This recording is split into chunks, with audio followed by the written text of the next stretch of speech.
Bonjour, monsieur le docteur. Bonjour mesdames, bonjour messieurs. Pourriez-vous vous présenter brièvement auprès de ceux qui nous suivent pour vous savoir? Je suis le professeur Germain Kouna et recteur de l'Université Congo. J'ai voulu que l'on commence par présenter l'UCA, n'est-ce pas? L'UCA, c'est la toute première université communautaire de la République démocratique du Congo. Et sans doute, c'est la plus grande, la plus prestigieuse. Elle existe depuis le 22 juillet 1990. C'est une œuvre qui a été créée par les professeurs originaires du Bas-Zaïre à l'époque.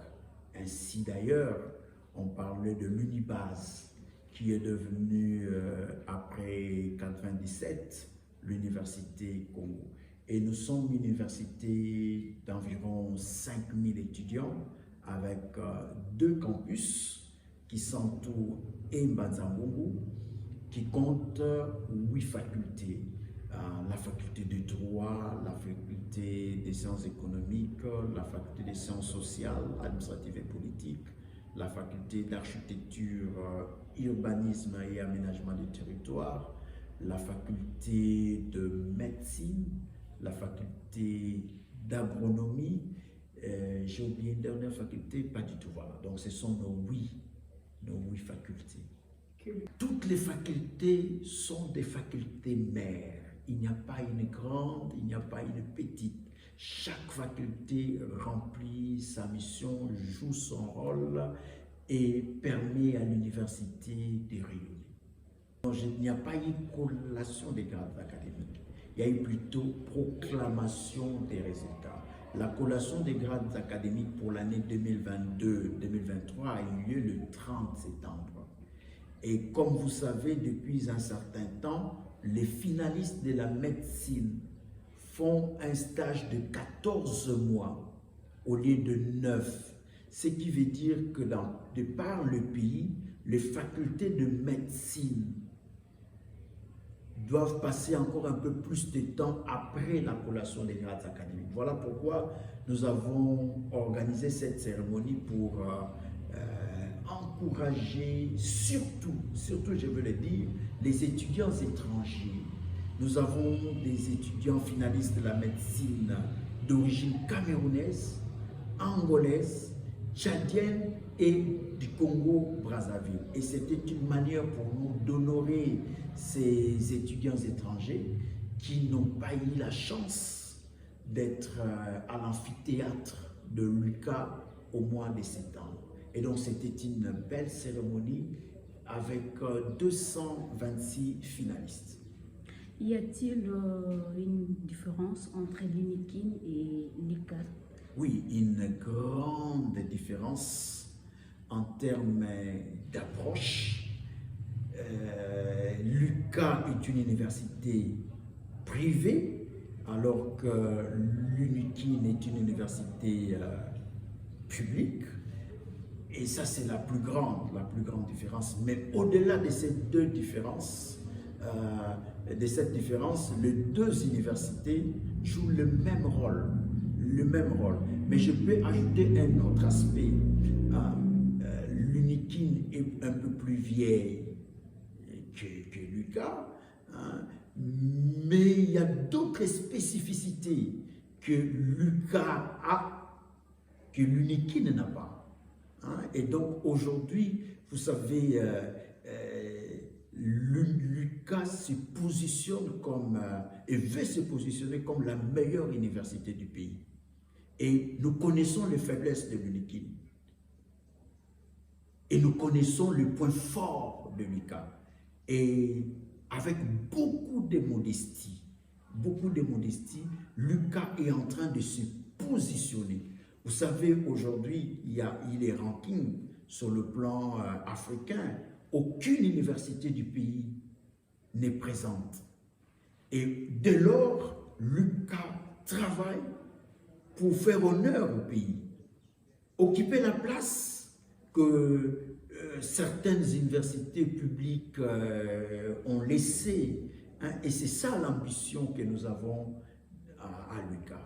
Et ça vous fait comment de recevoir ces étudiants étrangers, venir étudier ici? Non, mais ça fait plaisir, naturellement. Ça veut dire que l'UQAM... Parce qu'ils ont laissé la capitale de Kinshasa, ils sont venus ici, dans la province du Congo central. Non seulement ils ont laissé Kinshasa, ils ont laissé leur pays.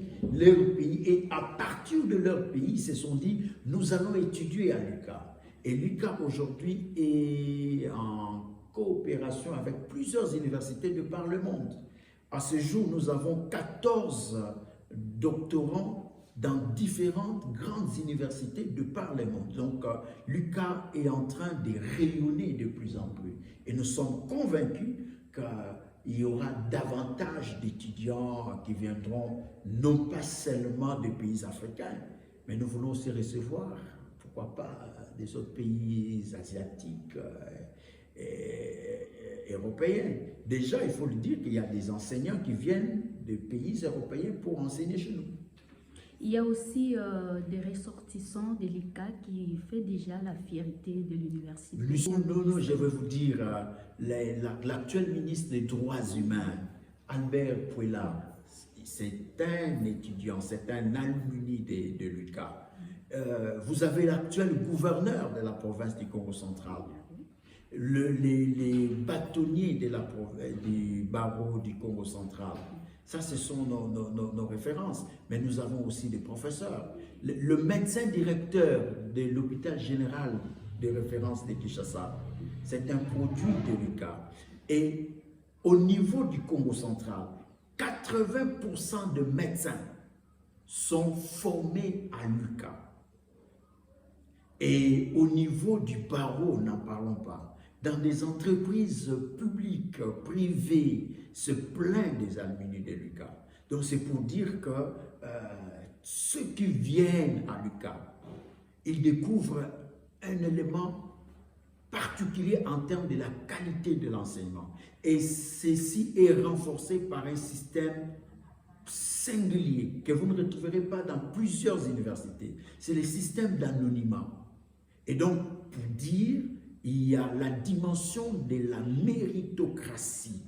Et ça met fin aussi aux pratiques des madamos que vous connaissez dans plusieurs universités, la corruption, le point sexuellement transmissible. Et donc, pour lutter contre toutes ces antivaleurs, l'UQAM a développé les systèmes d'anonymat. Et c'est ce qui fait la force, la grandeur, la beauté, le sérieux de l'université Congo. Monsieur le recteur, ça ne fait pas vraiment beaucoup de temps depuis que vous êtes recteur ici, mais nous avons constaté qu'il y a difficulté dans ces tronçons de quitter la route des Matadi pour venir ici à l'UQAM. Je ne sais pas, est-ce que vous avez déjà lancé un SOS pour que cette route soit asphaltée? Bien sûr, nous l'avons fait. D'ailleurs, quand vous venez aujourd'hui, vous remarquez qu'il y a 2 bandes. Avant, il n'y en avait qu'une seule. Et c'est le comité de gestion qui a essayé d'élargir les bandes. Mais en même temps, vous allez comprendre qu'une route en terre, quand bien même elle est réhabilitée, elle va nécessiter, après le pluie, d'autres travaux. Et c'est la situation dans laquelle nous nous trouvons.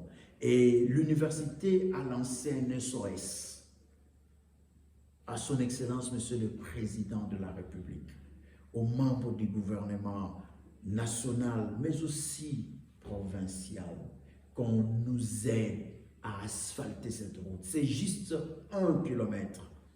Et nous pensons que notre cri d'alarme a été entendu par le premier citoyen de la province qui a envoyé une équipe de l'OVD qui était là déjà le lundi afin de voir dans quelle mesure on peut réhabiliter ou asphalter cette route. Mais ce n'est pas tout. Je profite de l'occasion pour dire que le site de Mbanza-Luvaka fonctionne à l'aide des générateurs qu'on appelle communément les groupes électrogènes.